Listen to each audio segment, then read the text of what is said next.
1942년 전쟁 항복판 레닌그라드에서 처음 교향곡이 연주되던 날 무너진 세상을 위로하고 일으켜 세우는 음악의 힘을 다시 한번 이 책을 통해 느껴볼까요?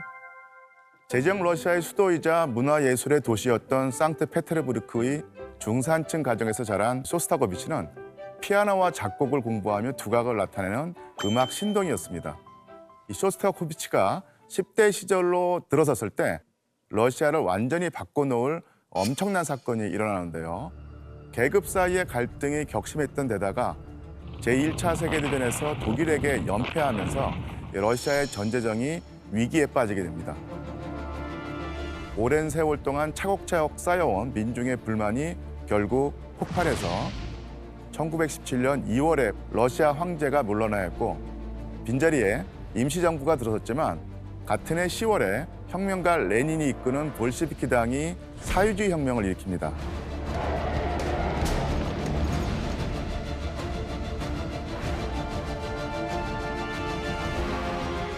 세계 최초 사회주의 혁명 이후 러시아는 완전히 달라지죠.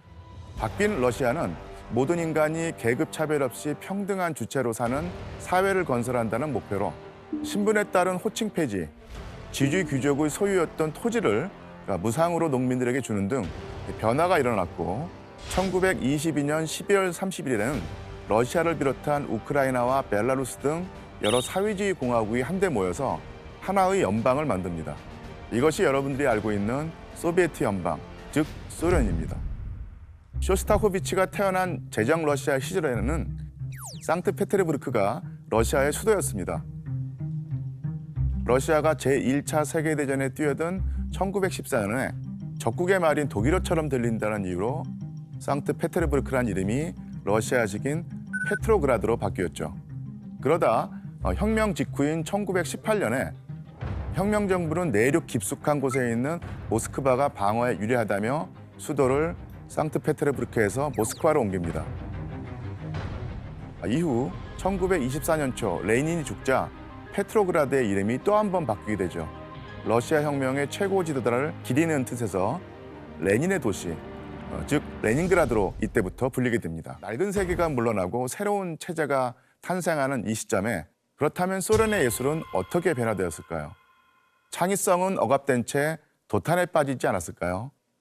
당시 그 분위기를 유추할 수 있는 귀절을 살펴보겠습니다. 예술은 인민의 것이다. 거대한 노동자의 무리에 깊게 뿌리내려야 한다. 그들의 이해와 사랑을 받아야 한다. 그래야 예술은 인민에게 다가서고 인민은 예술에 다가갈 수 있다. 무엇보다 보편적인 교육과 문화 정책을 펼쳐야 한다. 혁명 정부는 부자들만의 전유물이었던 문학과 음악을 민중도 즐길 수 있기를 바랐죠. 1920년대 초부터 정부는 전 노동자들에게 공장 근처에 음악학교를 마련하여 연령과 배경에 상관없이 누구든 악기를 연주하고 노래하는 법을 배우게 했습니다. 오죽하면 페트로그라드에서는 거리가 우리의 붓이고 광장이 우리의 팔레트다라는 말이 나왔을 정도로 예술 문화는 이전보다 발전하게 되죠.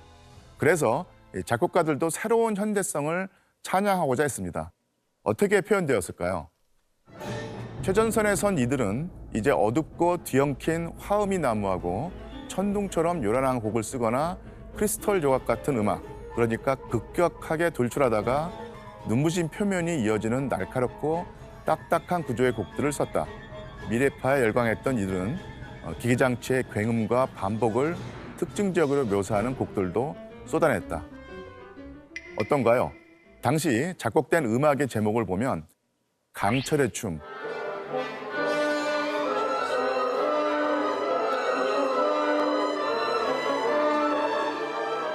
주물공장,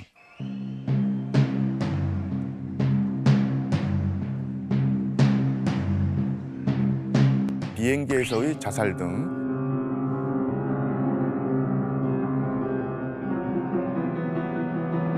현대적이고 기존 양식을 타파한 느낌의 작품들이 많았습니다. 새로운 기하학적 양식, 새로운 예술을 꿈꾸었지만 그러나 현실은 더없이 암울했는데요. 전쟁, 혁명, 내전의 소용돌이 속에서 경제가 허물어지면서 먹고 살기가 너무나 힘들었습니다. 젊은 예술가들은 새로운 세상에 흥분했지만 현실은 가혹하기만 해서 경제 붕괴로 말미암아 대다수 사람들이 하루하루 살아가기가 정말로 어려웠습니다. 화폐가 휴지 조각이 되었고 사람들은 그 물물 교환을 통해 먹을 것을 구하러 다녔죠. 쇼스타코비치의 아버지도 가족들의 식량을 구하기 위해 다른 마을로 열차를 타며 물물 교환을 다니게 되는데 그 과정에서 그만 폐렴에 걸려서 숨지고 맙니다. 하루아침에 한 지방의 가장이 된 쇼스타코비치는 더 이상 클래식 교향곡만 작곡할 수 없게 되죠. 그래서 생계를 위해 극장 영화 음악에 뛰어듭니다. 1920년대는 소리가 나오지 않는 무성 영화의 시대여서 극장 주인들은 영화에 소리를 입히려고 라이브 음악가들을 고용했죠. 영화에 맞춰 피아노를 연주하며 극장 아르바이트로 가족을 부양한 쇼스타코비치는 힘든 현실 속에서도 자신의 졸업작품이 될 교향곡을 틈틈이 작곡했습니다. 1926년 5월 12일 19살의 나이에 자신의 그 첫 번째 교향곡이 레닌그라드 필하모닉에 의해 초연이 되었죠. 책에서 이 관중들의 그 반응을 생생하게 느껴볼 수 있는데요. 최신 유행이 한껏 반영되어 기발한 이미지들이 필름에 펼쳐지는 것처럼 들린다. 그렇다고 광대처럼 익살스럽고 날렵하지는 않다. 깊은 슬픔이 드러나는 뒷부분에서도 광대의 눈가에 칠한 희고 검은 분가루가 느껴진다. 청중은 열렬히 환호했다. 쇼스타코비치는 상당히 어린 나이에 유명세를 타기 시작했고 소련을 대표하는 작곡가로 자리매김됩니다. 작곡가로 데뷔한 쇼스타코비치는 음악원을 졸업한 이후 초현대주의 세계에 빠져들게 되는데요. 그의 음악은 예술적 혁명의 요소를 많이 보여줍니다. 특히 교향곡 2번은 러시아 혁명 10월 혁명 10주년을 맞아 작곡된 곡으로 그 노랫말을 살펴보면 이 승리의 이름은 10월이라고 부르리. 10월은 노동, 기쁨, 노래. 10월은 행복, 야외와 작업 벤치에서 이것은 우리의 구호이자 새 시대의 이름이다. 영웅적 전투에 나선 민중을 묘사한 것을 알 수 있습니다. 또한 자신의 작곡 영역을 넓히기도 합니다. 바로 다른 예술가들의 협업을 통해서 말이죠. 그 친구들은 미래파 시인 블라디미르 마야콥스키와 혁신적인 연극 연출가였던 프세볼로트 메이에르 홀트였습니다. 이들과의 대표 작업물은 소련 연극의 대표적 고전 빈대라는 희곡 작품인데요. 지금 봐도 내용이 정말로 흥미롭습니다. 이 희곡의 주인공은 전직 노동자이며 현재 당원인 이반 프리시킨이라는 이름의 젊은 남자입니다. 이 시대의 향락주의와 속물적인 그 부르주아 취향을 지닌 야비하고 무식한 건달이죠. 그런 그가 돈 많은 여자와 결혼을 하게 되는데요. 두 사람의 결혼을 축하하는 피로연에서 난로가 뒤집혀 불이 나고 집이 무너져 내려 축하객 모두가 묻혀버리는 혼란 속에서 끝이 납니다. 시간은 그로부터 50년 후 인간부활연구소에서 얼음 기둥 속에 냉동이 되어 있는 한 인간을 발견하죠. 바로 주인공 프리시킨이었습니다. 50년 후의 소련 사회는 엄청난 속도로 성장을 거듭한 나머지 주인공처럼 속되고 조잡한 인간도 이곳에서는 오히려 더 인간적으로 보이게 되죠. 앞으로 50년 후의 소련이 맞게 될 유토피아 사회를 풍자한 연극이었죠. 여기에 쇼스타코비치는 활기차고 풍자적인 음악을 더합니다. 청중의 반응은 어땠을까요? 처참하게 망합니다. 소련 관리들은 이 예술가들이 자기를 조롱한다고 느꼈어요. 영국 비평가들 역시 일반 민중의 음악이 아니라고 지적하죠. 갈수록 작곡가들이 어떤 종류의 음악을 써야 하는가라는 질문이 제기가 됩니다. 결국 미래파, 모더니즘, 초현대주의 예술은 차츰차츰 사라지죠. 그 이유는 레닌이 죽고 독재자 스탈린이 집권하고 소련의 공포시대가 시작되었기 때문입니다. 명실공히 소련의 제1인자가 된 스탈린. 스탈린은 서방 자본주의 국가들에 비해 뒤떨어진 소련을 단숨에 산업강국으로 만들 정책이었던 5개년 계획을 실행합니다. 국가가 무수한 소규모 농장들을 대형 농장으로 강제로 통합하고 농민을 그 공장에서 일하는 직원으로 만듭니다.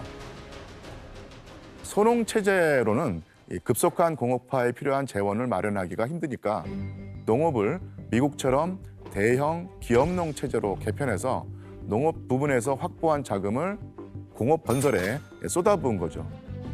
그러면 이제 공업국가로서 잘 먹고 잘 살게 되면 일반 대중도 예술에 더 많이 접할 수 있게 되어서 발전하게 되는 거 아닐까? 아닙니다. 이 계획이 소련의 성공과 더불어 어마어마한 비극을 불러오게 됩니다. 극도로 압축적인 성장으로 말미암아서 엄청난 피해와 희생이 따랐던 거죠.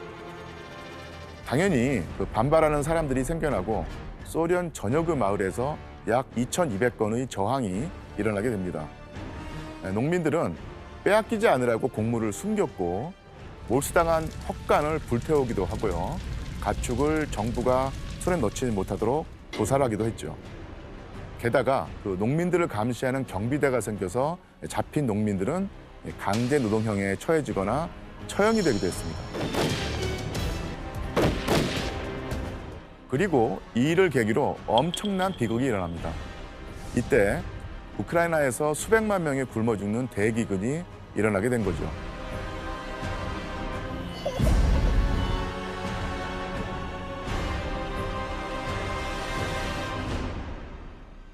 (5개년) 계획이 시행되는 동안 약 600만 명이 굶주림으로 죽었다.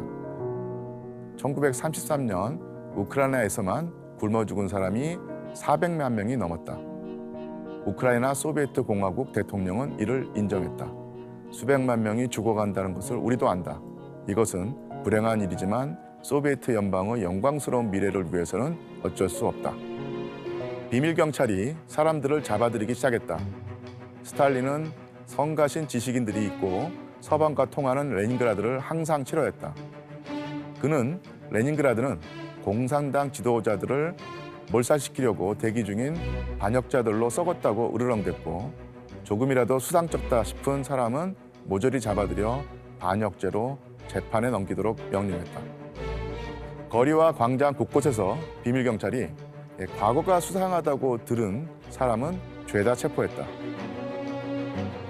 당시 스탈린의 숙청 대상에는 제한이 없었습니다. 숙청을 당하는 대상은 최하층 농민부터 당 중앙위원회의 위원까지 지위 고하를 가리지 않았죠. 피바람은 일반 시민들에게도 불었습니다. 누군가가 고발하면 바로 숙청 대상자가 되었죠. 쇼스타코비치는 고발이 곳곳에 퍼지면서 가족들을 찢어놓는 광경을 보기도 했습니다.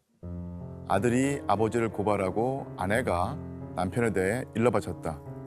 나 아무개는 아버지인 인민이적 아무개와 아무 상관이 없음을 선언합니다. 그와 연락을 끊고 지낸 지 10년입니다. 라며 가족들도 안심할 수 없는 현실에 쇼스타코비치는 좌절합니다. 이렇게 고발의 위협이 주변 곳곳에서 일어나자 쇼스타코비치도 대숙청의 칼날에 몸을 사리게 됩니다. 그러나 얼마 뒤에 서슬퍼런 공포를 마주하게 됩니다.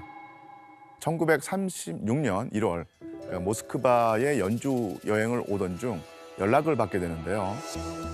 스탈린이 볼쉐이 극장에서 공연되는 무첸스크의 맥베스 부인을 보러 온다는 연락이었습니다. 쇼스타코비치는 청중석에 앉아서 안절부절 못했습니다. 금관악기와 타악기가 새로운 곡절을 터뜨릴 때마다 스탈린의 강요들은 놀라서 뒤로 물러났고요. 커튼 뒤의 모습을 감춘 지도자를 쳐다보았죠. 그런데 그 순간 스탈린과 측근들이 공연 중간에 자리를 박차고 나가버립니다. 이틀 후 당과 정부의 기관지인 프라브다에 쇼스타코비치에 대한 기사가 나옵니다. 어떤 내용이냐면 첫 대목부터 의도된 불협화음과 두서없는 소리의 흐름으로 청자는 충격에 빠진다. 무대 위에서는 노래 대신 비명소리만 들린다. 작곡가가 휘갈겨 쓴 음악은 온갖 소리들을 뒤섞어 건전한 취향을 잃어버린 무력한 형식주의자에게나 먹힐 것이다. 그는 소비에트 삶의 구석구석에서 조잡함과 야만성을 모두 몰아내도록 한 소비에트 문화의 요구를 무시했다. 이것은 그냥 혹평이 아니었습니다. 그러니까 필자 이름이 없었던 거죠. 또 프라브다에 실렸다는 그 말은 당의 공식 입장이었다는 뜻인 셈이었던 것이죠. 쇼스타코비치는 그러니까 순식간에 국보급 작곡가에서 사회주의 리얼리즘을 모르는 반인민 형식자로 전락했으며 비밀 경찰의 감시 대상이 되었습니다. 그러면 왜 그랬을까? 저자는 이렇게 추론합니다. 그러니까 쇼스타코비치의 세계적 명성이 스탈린의 심기를 불편하게 했거나 오페라에 묘사된 성적 분출에 스탈린이 혐오를 느꼈을 수도, 쇼스타코비치를 본보기 삼아서 소비에트 연방의 문화 지도자들 전체를 꾸짖고 괴롭히려 한 것 같다. 작곡가의 예술적 생명은 물론 한 사람으로서의 생명도 보장할 수 없게 된 것이죠.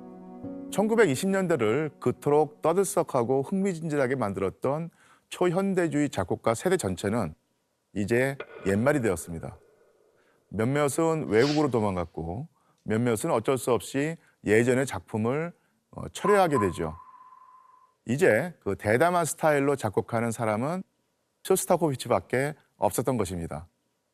그렇다면 쇼스타코비치는 예술가의 자유로운 창작 활동이 규제된 시점에 사회주의 사상이 가미된 음악을 만들었을까요?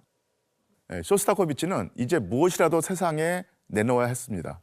그의 침묵 역시도 비판의 대상이자 목숨을 위협할 정도의 공포였으니까요. 쇼스타코비치의 운명이 달린 곡 교향곡 5번을 작곡하게 됩니다. 1937년 11월 21일 레닌그라드 필하모닉 오케스트라 연주에 맞춰 대담하고 암울한 선언과 함께 쇼스타코비치의 교향곡이 시작됩니다.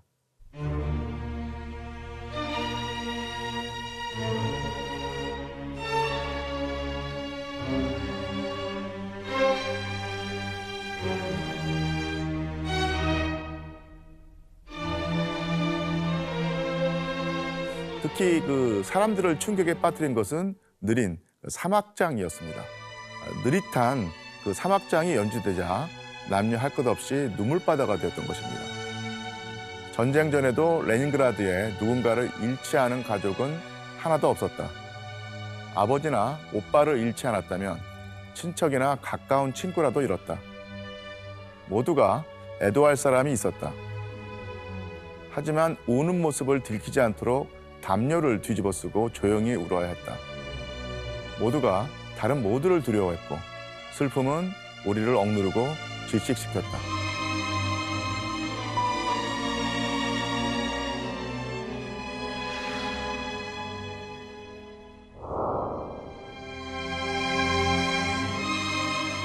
공개된 자리에서 모두가 함께 애도하도록 자리를 마련해 준 것이죠.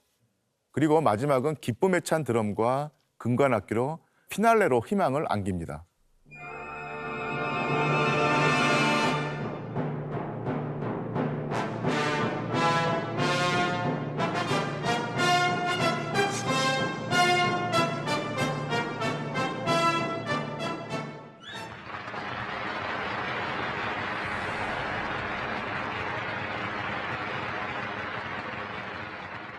청중은 무엇에 그렇게 열광했을까요?